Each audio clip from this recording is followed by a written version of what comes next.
The battlefield of Karthos 9 was silent. Not the peaceful kind of silence. This silence felt heavy.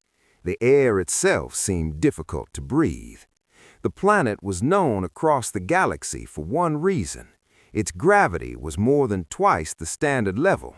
Most species could not even stand there without mechanical support.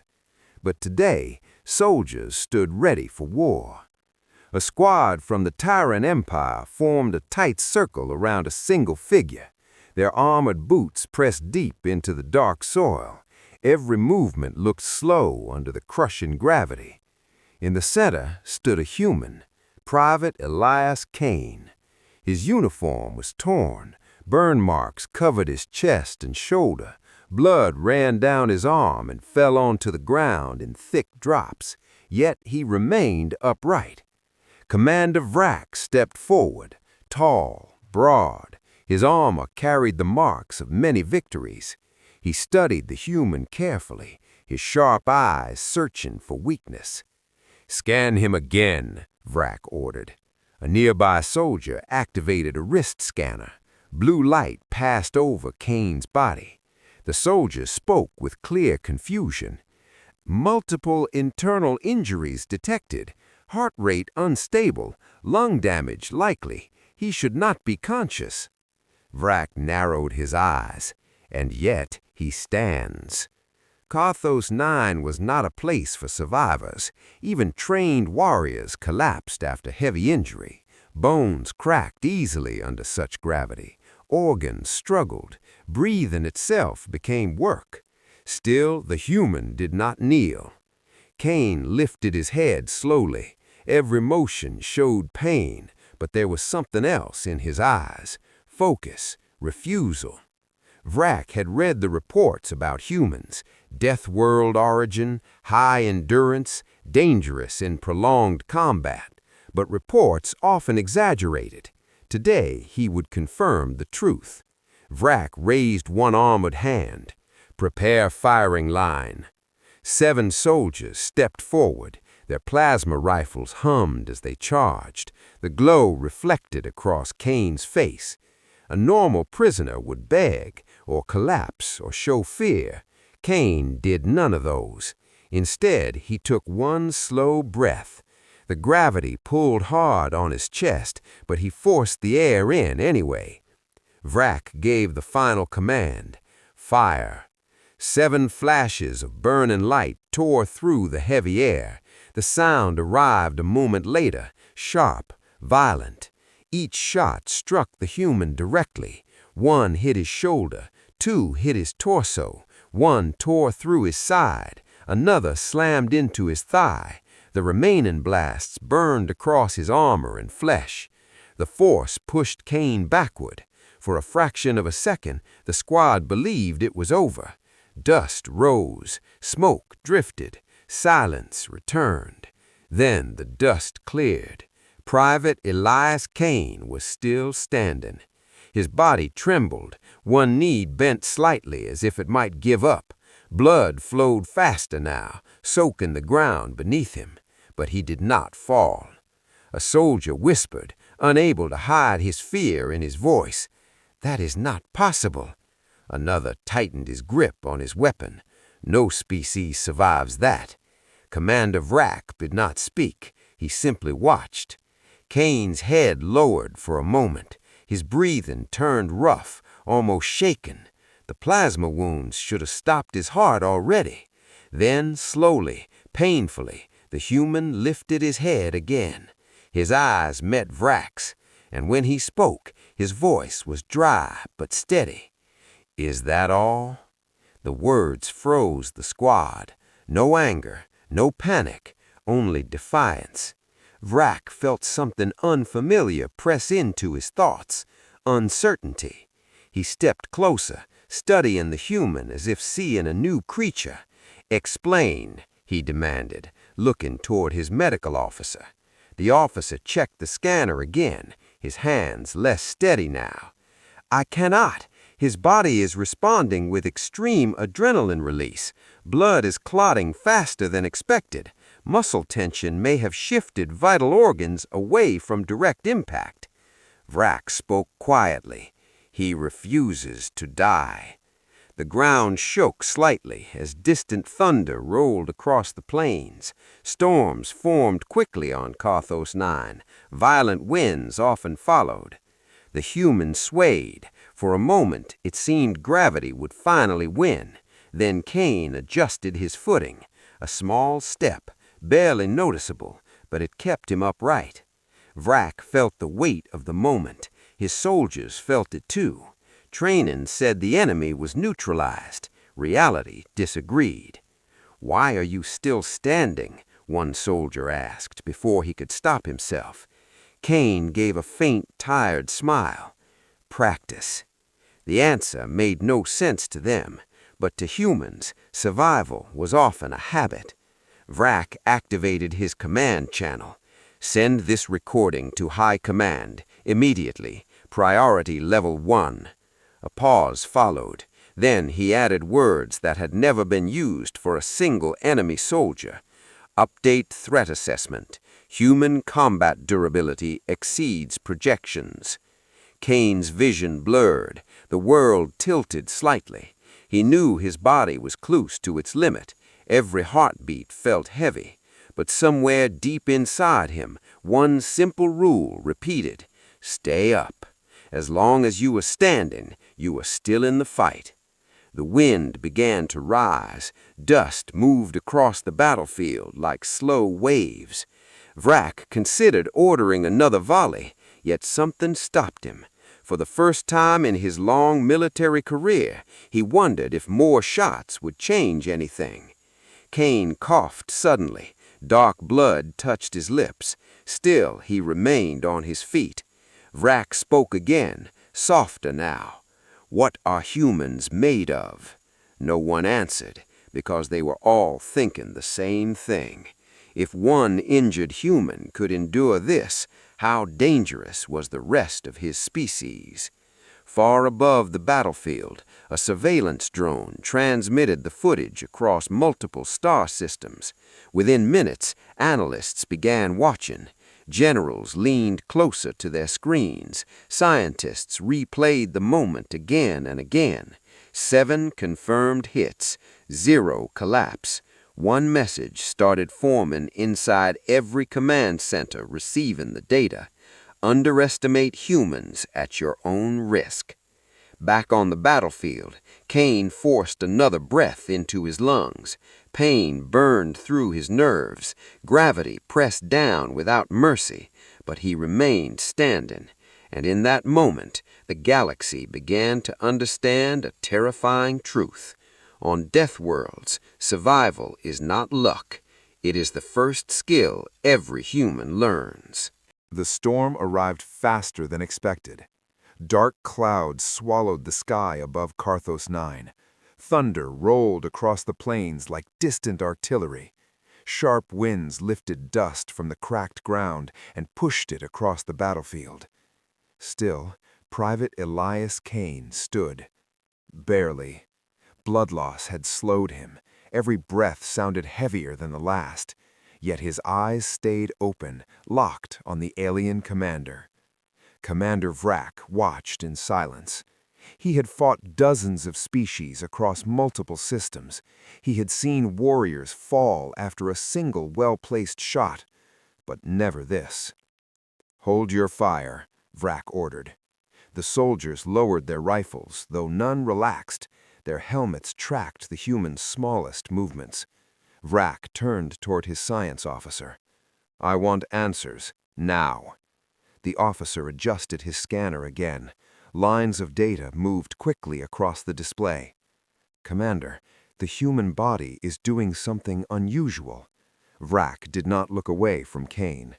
"Define unusual." "His nervous system has triggered a massive survival response.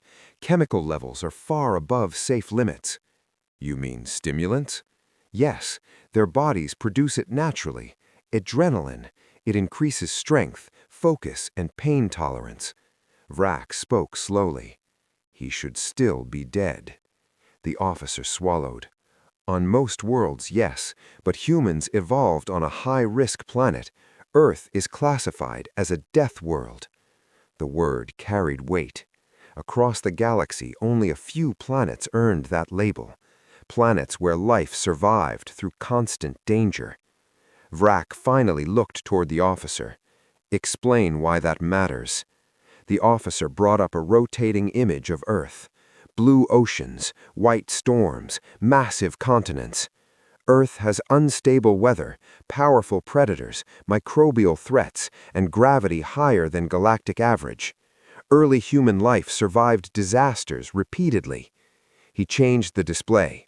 Images appeared one after another. Volcanoes erupting, cities flooded, forests burning, humans running toward danger instead of away from it. "They adapted," the officer continued. "Dense bone structure, efficient muscles, rapid healing compared to most species. Their brains prioritize survival above comfort." Vrak studied the images. "They trained themselves in suffering." "Yes, Commander." Behind them, Kane shifted his weight again. His boot dragged slightly through the soil, but he corrected his stance. Vrak noticed. "He is guarding his balance." "Humans do that automatically," the officer replied. "Falling can mean death on high-gravity worlds. Their brains constantly adjust posture." A sudden cough escaped Kane. He bent forward, then forced himself upright again. Vrak stepped closer. "You are allowed to fall, human. No one survives this." Kane looked at him through half-focused eyes. "Not planning to fall." Vrak felt that strange uncertainty return. He activated a secure channel. "Medical command, observe this human closely. I want full biological analysis." A new voice answered from orbit. "Already watching, Commander. His body is forcing blood toward critical organs. Pain signals appear suppressed." "Suppressed?" "Yes, humans can function while injured if their brain decides survival is still possible." Vrak ended the transmission slowly. "This is not durability. This is refusal." Lightning split the sky. For a brief moment, bright white light covered the battlefield. Kane blinked against it. Inside his mind, memories flashed without warning. Training grounds on Earth. Heavy packs strapped to his back. Gravity pulling harder than comfort allowed. A human instructor walking calmly between exhausted recruits. "You are stronger than you think," the instructor had said. "Your body quits only after your mind does." The memory faded. Kane inhaled sharply. The air tasted like metal. One of the alien soldiers shifted nervously. "Commander, permission to finish the execution." Vrak did not answer immediately. Instead, he asked the science officer, "If we fire again, will he die?" The officer hesitated. "I believe so, but I can no longer guarantee it." Those words unsettled the entire squad. War depended on certainty. Weapons fired, targets fell. Simple, reliable. Now that rule felt weaker. Suddenly, an alert sounded inside Vrak's helmet. Incoming message from Galactic Research Command. He opened it. The message contained only one line. "Human resilience underestimated. Update all engagement protocols." Vrak looked back at Kane. "You have changed military policy simply by remaining alive." The human gave a faint breath that almost sounded like a laugh. "Happy to help." Another soldier whispered, "Why does he speak calmly?" The officer answered quietly, "Humans often use humor during stress. It stabilizes their mind." Vrak processed that. A species that jokes while dying becomes difficult to control. The wind strengthened. Dust struck armor plates with soft tapping sounds. Kane's vision doubled for a moment. He focused on a distant rock until it became one again. Stay conscious. That was the rule now. Far above, analysts replayed the footage repeatedly. Medical teams noticed something critical. The plasma shots had missed his heart by centimeters. Not luck. When the first rifle moved, Kane's muscles had tightened. His torso rotated slightly. A reflex, small movement, life-saving result. Back on the ground, Vrak spoke again. "Human, why continue? Your rescue cannot arrive soon." Kane answered between breaths. "Does not matter. Explain. As long as I'm standing, you are watching me, not my people." The meaning landed heavily. Distraction, protection, sacrifice. Vrak understood strategy when he heard it. "You are buying time." Kane said nothing. He did not need to. Thunder grew louder. Rain began to fall in slow, heavy drops. Water mixed with blood at Kane's feet. Still, he remained upright. The officer spoke again, voice quieter now. "Commander, I recommend caution. Deathworld species are known for final resistance bursts. If he attacks, it may be unpredictable." Vrak almost dismissed the warning. Then he looked into Kane's eyes. There was pain there, extreme fatigue, but beneath it, something harder than bone. Will. Vrak gave a new order. No one approaches within 10 meters.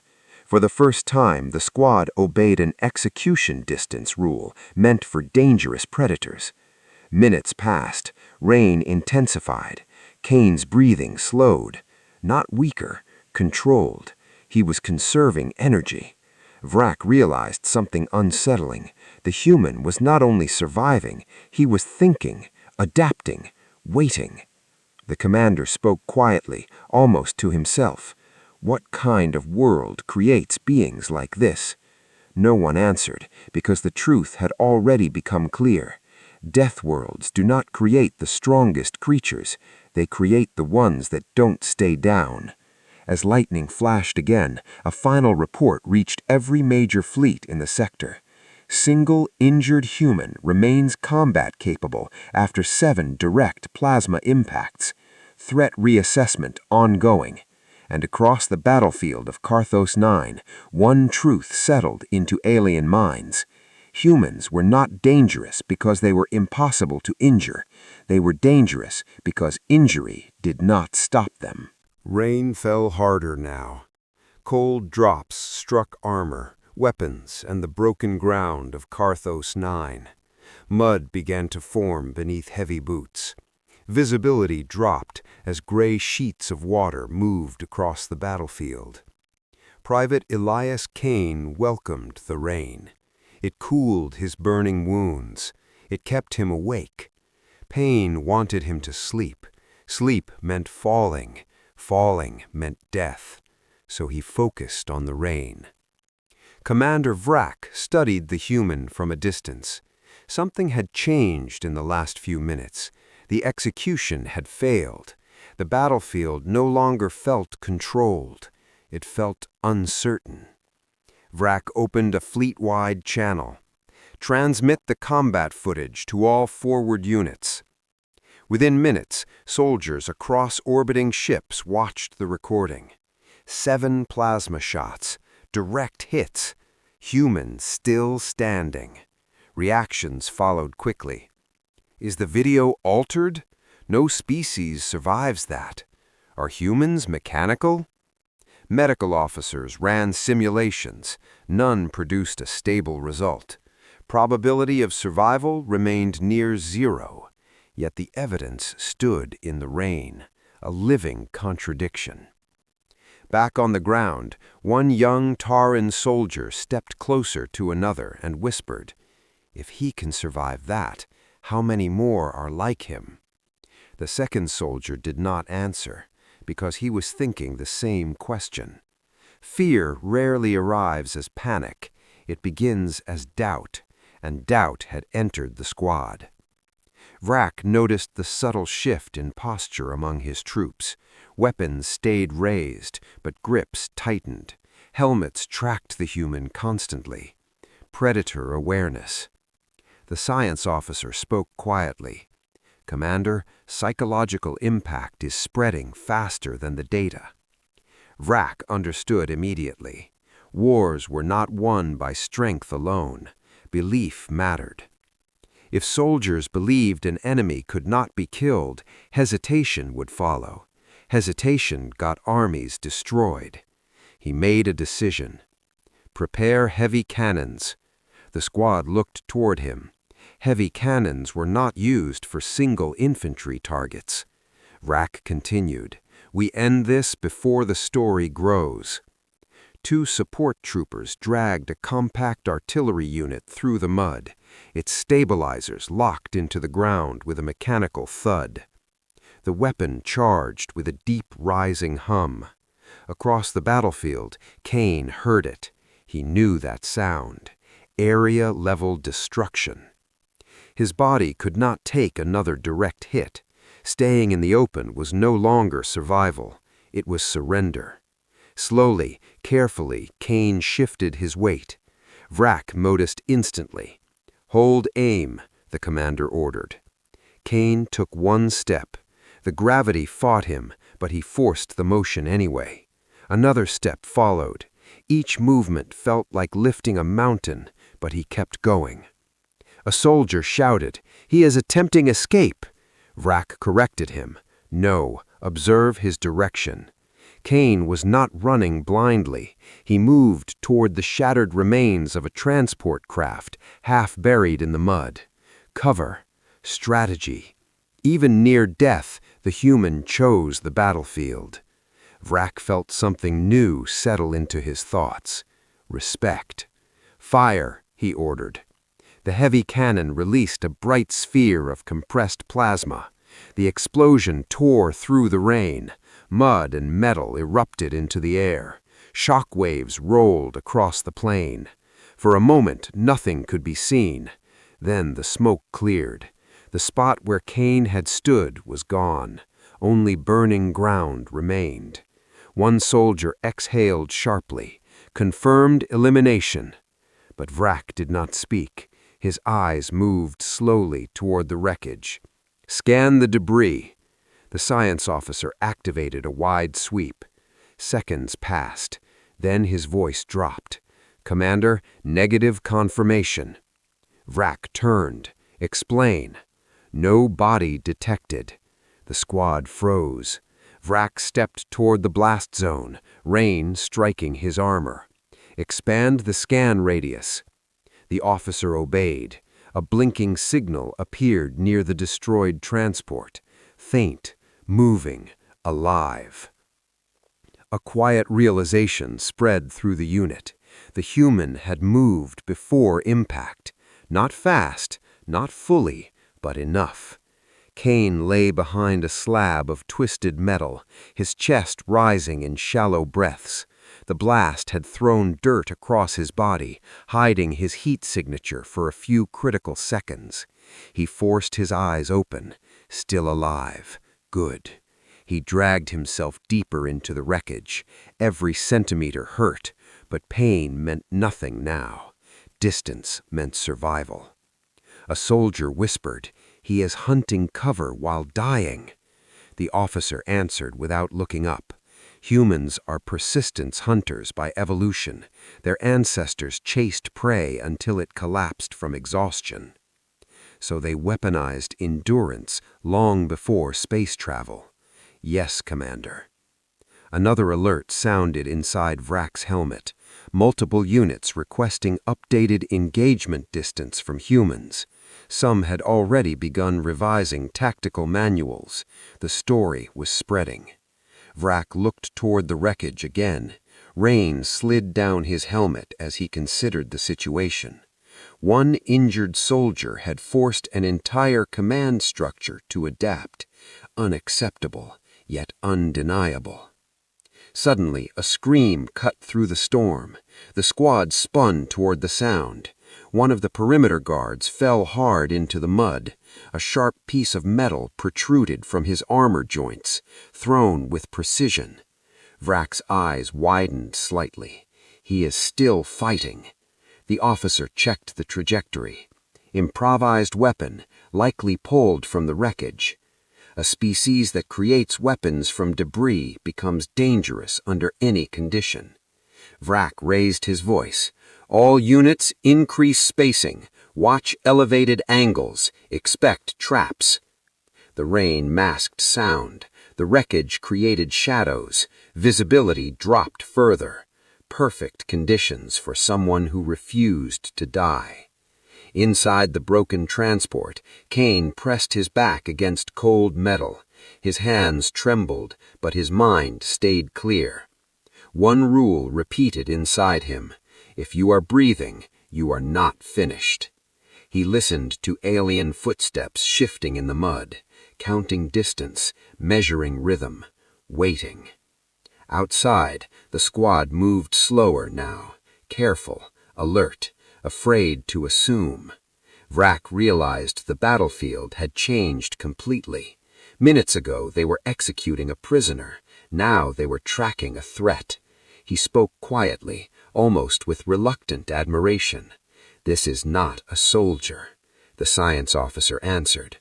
"No, Commander." Vrak finished the thought. "This is persistence made flesh." Lightning split the sky again, and across Carthos 9, a new understanding took hold among the alien forces. Humans were not feared because they were impossible to wound. They were feared because even while dying, they kept fighting. The rain did not stop. Water ran through the broken shell of the transport craft, dripping steadily onto twisted metal. Each drop echoed in the tight space like a slow ticking clock. Private Elias Kane focused on that sound. Tick, tick, tick. As long as he could hear it, he was still conscious, still alive. His left hand pressed hard against a wound in his side. The bleeding had slowed, but every breath still felt sharp. His armor was barely holding together. Warning lights blinked faintly along the cracked surface. Outside, alien boots moved carefully through the mud. No one rushed anymore. That told Kane everything he needed to know. They were afraid. He leaned his head back against the cold metal and closed his eyes for one short second. Memory came without permission. A training field on Earth. Cold morning air. Recruits standing under heavy rain while their instructor walked calmly in front of them. "Your body will beg you to stop," the instructor had said. "Ignore it. The body sends fear signals early, much earlier than failure." One recruit had asked, "How do we know our real limit?" The instructor gave a simple answer. "You usually meet it 5 steps after you thought you were done." Kane opened his eyes again. 5 more steps. That was always the rule. Above the battlefield, a human reconnaissance drone finally reached orbit. It stayed hidden behind the storm clouds, scanning for signals. A weak transmitter flickered from the wreckage. A live signal detected. The data moved instantly toward a distant human patrol ship. Estimated rescue window, uncertain. Back on the ground, Commander Vrak studied a tactical projection floating above his wrist display. "He is injured, surrounded, outnumbered," one officer said through the comm channel. "Why has he not surrendered?" Vrak answered without hesitation, "Because surrender requires trust." The officer paused. "You believe he expects execution regardless?" "I believe his species does not gamble survival on enemy mercy." Vrak looked toward the wreck again. "Prepare drones. Flush him out." Small hovering machines lifted into the storm. Their sensors cut through rain and darkness as they moved toward the transport. Inside, Kane heard the faint mechanical hum. Search drones. He forced himself upright. Standing was no longer possible for long, but height gave visibility. Visibility meant planning. He scanned the wreck quickly. Sharp metal edges, loose wiring, a cracked fuel cell leaking vapor. An idea formed. Pain tried to slow his thoughts, but training pushed him forward. Think simple, think fast. A drone slipped through the torn hull. Its scanning beam crossed his shoulder. Kane did not panic. He waited. The drone moved closer, closer. At the last possible second, he grabbed a hanging cable and slammed it against the leaking fuel cell. Sparks exploded, flame burst upward, the drone lost stability and crashed hard against the wall. Outside, Vrak watched the signal disappear. He destroyed it. The science officer spoke quietly. Improvisation, while critically injured, cognitive function remains high. Vrak narrowed his eyes. This is the Deathworld mind. Another drone entered from above. Kane kicked a loose panel upward. It struck the machine mid-flight. The drone fired blindly, its shot tearing through the ceiling instead of flesh. Chunks of metal rained down. Kane dragged himself deeper into shadow. Every movement cost energy he did not have, but still he moved. Still he chose action. Vrak received a fresh report from Fleet Intelligence. Human Combat Psychology Update. When escape probability falls below survival threshold, humans shift to disruption tactics. Objective becomes delay. Maximum resistance expected. Vrak read the line twice. Delay. The human was not trying to win, he was stretching time itself. Why? One soldier asked nervously. Rescue remains unlikely.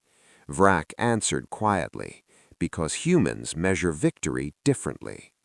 Inside the wreck, Kane's hand found his whist transmitter. The screen flickered weakly. He recorded a short message. This is Private Kane. Crash site confirmed. Hostile contact ongoing. Static cut through the signal. He tried again. Tell my unit, hold their line. He stopped recording. No long speech, no final words, just mission focus. A sudden noise echoed behind him. Metal shifted. Too heavy to be falling debris. Something was entering. Vrak had changed strategy. Instead of more drones, he approached personally. The tall commander stepped through the torn hull, water dripping from his armor. Two elite soldiers followed, weapons ready but lowered slightly. They had learned caution. Vrak stopped a few meters away. For a moment, neither side moved. Rain tapped softly on the broken transport roof. Vrak spoke first. You cannot survive much longer. Kane did not answer. He simply watched. Vrak continued. I have studied many species. Most fight for dominance. Others fight from fear. He tilted his head slightly. Humans fight for time. Kane's voice came rough but steady. Time is enough. Vrak considered that. You believe rescue will arrive. I believe someone always comes. The commander studied the wounded soldier carefully. Your body is failing, yet your mind remains sharp. Explain this. Kane took a slow breath. Earth teaches it early. Vrak waited. Kane continued. Storms destroy homes. People rebuild. Fires burn forests. They grow back. You learn one thing. And that is, stopping is what kills you. Silence filled the wreck again. For the first time, Vrak understood the deeper danger. Humans were not strong because they ignored pain. They were strong because pain did not change their decision. The commander lowered his weapon slightly. Not mercy, recognition. Behind him, lightning flashed again, filling the transport with white light. Vrak spoke almost to himself. What kind of world shapes a mind like this? No one answered, because the answer stood bleeding in front of them. Death worlds do not create fearless beings. They create minds that move forward despite fear. Outside, the hidden human drone locked on Kane's signal and transmitted the coordinates. Rescue ships adjusted course immediately. Arrival time approaching. Inside the wreck, Kane forced one more steady breath, still conscious, still resisting.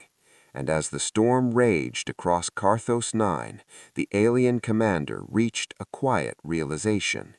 Breaking a human body was difficult. Breaking a Deathworld mind was far harder. The storm began to shift. Thunder moved farther across the plains, but the rain continued in heavy sheets. Water streamed down the broken sides of the transport craft, carrying streaks of blood into the mud. Inside the wreck, the air felt colder. Private Elias Kane could feel his strength fading. His fingers had started to lose sensation. Even holding pressure on his wound required focus now. But his mind remained clear. Clear was enough. Commander Vrak stood only a few meters away, studying the human as if looking at a rare phenomenon instead of an enemy soldier. "Your signal was detected," Vrak said calmly. "Rescue is coming." Kane did not look surprised. "Good." Vrak tilted his head slightly. "You knew it would." "Not knew, counted on it." The commander remained silent for a moment, then spoke again. "You have delayed my unit for 11 minutes. One of the elite soldiers checked the data and confirmed it with a small nod. 11 minutes. For most battles, that meant nothing. For fleet movement, it meant everything. Vrak continued, "Human reinforcement vessels have altered course. Your resistance forced that change." Kane exhaled slowly. "Then, worth it." The commander studied him with growing interest. "You measure success differently than we do." Kane gave a faint reply. "Still breathing, still winning." Before Vrak could respond, a sharp tone echoed inside his helmet. Orbital alert. Unknown signatures entering upper atmosphere. Fast. He opened the tactical display. 3 objects burned through the storm layer. Dropships. Human. Vrak did not panic. Panic was for inexperienced leaders. Instead, his mind began calculating distance, time, probability. "Impact window," he asked. 7 minutes, his officer replied through comms. Too soon. This encounter had already lasted longer than planned. Vrak made his decision instantly. "All units prepare tactical withdrawal." The elite soldiers looked toward him. "Commander, the human is nearly finished. Permission to eliminate before retreat." Vrak considered it. A simple shot could end the problem. Yet something held his hand still. He stepped closer to Kane. "You have done something rare today," Vrak said. "You forced an enemy commander to respect a single soldier." Kane managed the smallest hint of a smile. "Add it to your report." Suddenly the ground trembled. Not thunder, controlled descent. The approaching dropships were powerful enough to disturb the heavy atmosphere. Time had run out. Vrak looked directly into Kane's eyes. "One question before I leave." Kane waited. "Why continue fighting when survival probability is so low?" The human answered without hesitation, "Because low is not zero." The simplicity of the answer stayed with Vrak. Low is not zero. A philosophy built for harsh worlds. Outside, alien troops began pulling back through the rain, forming defensive spacing as they prepared to retreat toward armored carriers. But the battlefield was not done yet. A sudden explosion erupted near the perimeter. One of the retreat paths collapsed as buried wreckage ignited from earlier plasma fire. Mud and flame blocked the fastest route. The delay irritated Vrak. He turned sharply, issuing rapid commands. "Redirect through Sector 4. Move." The elite soldiers obeyed instantly. But the detour brought them closer to Kane's position again. The human noticed. Even through fading vision, he understood what was happening. If the aliens passed too near, they could still decide to finish him. He pushed himself upright once more. His legs trembled violently. Gravity pressed down like a physical weight on his shoulders. Still, he stood. Vrak saw it and stopped walking. "You stand again," the commander said quietly. "Habit," Kane replied. The storm winds shifted direction, blowing rain directly through the open hull. Cold water struck Kane's face, keeping him awake. Vrak studied him one last time. "You are not the strongest soldier I have faced." Kane did not react. Vrak continued, "But you may be the hardest to end." For the first time, the commander lowered his weapon completely. Not surrender, not friendship, acknowledgement. A distant roar filled the sky. The human dropships broke through the cloud layer, their engines glowing like falling stars. Alien soldiers looked upward. Even disciplined warriors felt the pressure of that sound. Vrak activated his command channel. Full withdrawal, now. As his forces began moving out, he gave one final glance toward the wounded human. Today you survived. Tomorrow the galaxy will prepare for your kind. Kane answered with the last of his strength. Smart move. The commander turned and walked into the rain, his armored form fading into gray distance. Seconds later, the first human dropship slammed into the mud with controlled force. Shockwaves rippled outward. Its ramp lowered instantly. Armed human soldiers rushed out. Their formation was tight, efficient, fast despite the crushing gravity. One medic reached Kane first. "Stay with me, soldier." Kane tried to speak, but only managed a faint breath. "You did good," the medic added, while sealing the worst wound. Another soldier scanned the retreating alien forces. "They pulled back?" The medic nodded. "He made them." Kane heard that through the fog closing around his mind. Made them retreat. Good. That meant the line held. As they lifted him onto a stretcher, Kane finally allowed his body to release the tension it had carried far beyond normal limits. Darkness pressed in at the edges of his vision. Before losing consciousness, he heard one last transmission from orbit. Enemy withdrawal confirmed. Hours later, aboard the medical ship, fleet analysts replayed the battle again and again. One injured human, outnumbered, outgunned, still operational, still strategic, still standing. A new directive began forming across command networks. Never assume a human is finished. On the silent battlefield of Carthos 9, rain continued to fall over the empty wreckage. And far above, as human ships secured the sector, Commander Vrak recorded a private note into his war log. Turning point observed. Humans do not require victory to change the outcome of battle. Survival alone shifts momentum. He paused before adding the final line. If this is the will of one Deathworld soldier, direct war with their species must be reconsidered. The storm passed by morning.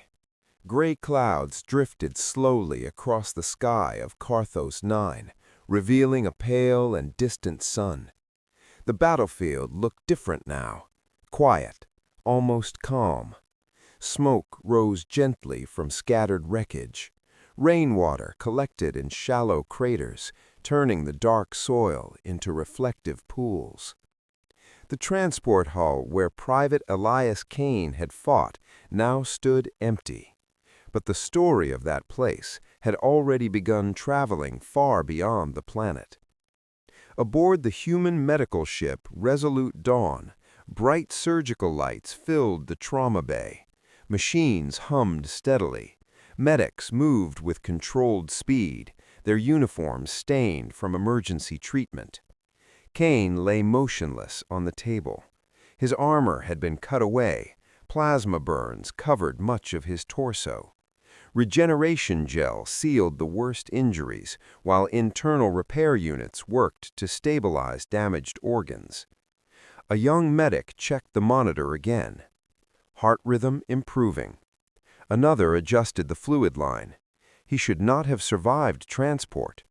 The chief medical officer answered calmly. Humans survive many things they should not. Across the room, a tactical officer watched silent battle footage replay on a wall display. 7 confirmed hits. Continued mobility. Enemy retreat. He shook his head slowly. One soldier delayed an entire alien unit. The chief medical officer replied without looking up. He did more than delay them. He changed how they will fight us next time. Hours later, Kane's eyes opened slightly. The light felt too bright. He blinked once, twice. A medic leaned closer. "Easy, you are safe." Kane tried to speak, but his throat was dry. Finally, a weak question came out. "Line held?" The medic gave a small smile. The line held. Kane closed his eyes again, relief passing across his face before sleep pulled him back under. Far from the medical bay, deep inside the command deck, senior officers gathered around a circular display table. Fleet Admiral Ren Tal stood at the center. "Begin summary," the admiral ordered. A data officer activated the projection. "This engagement confirms previous theories. Humans maintain combat capability far beyond projected biological limits." Another officer added, "Enemy commander initiated withdrawal despite superior numbers." The admiral folded his hands behind his back. "Reason?" The answer appeared clearly on the display. "Psychological impact, uncertainty, threat reassessment." Ren Tal spoke quietly. One human forced caution into an alien war doctrine. Meanwhile, across the system, Commander Vrak stood inside his own flagship. The atmosphere aboard the vessel was disciplined, but tension moved beneath the surface. He watched the final moments of the encounter again, the human standing in the rain, refusing to fall. Vrak ended the playback. "Send my report to the Galactic Council." His communications officer hesitated. "Full report, Commander?" "Yes, no edits."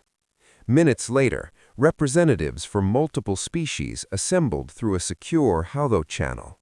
Tall figures, thin forms, armored delegates, scholars. Vrak began without ceremony. "We engaged a single human infantry soldier on Carthos 9. He allowed a brief pause. 7 direct plasma impacts failed to neutralize the target. Murmurs spread across the chamber. A council scientist leaned forward. Was the human genetically modified? No. Mechanically enhanced? No. Vrak's voice remained steady. This was considered an average soldier. Silence followed. He continued, "The human did not win the battle, yet our tactical advantage eroded with each minute he remained alive." One delegate asked carefully, "Explain."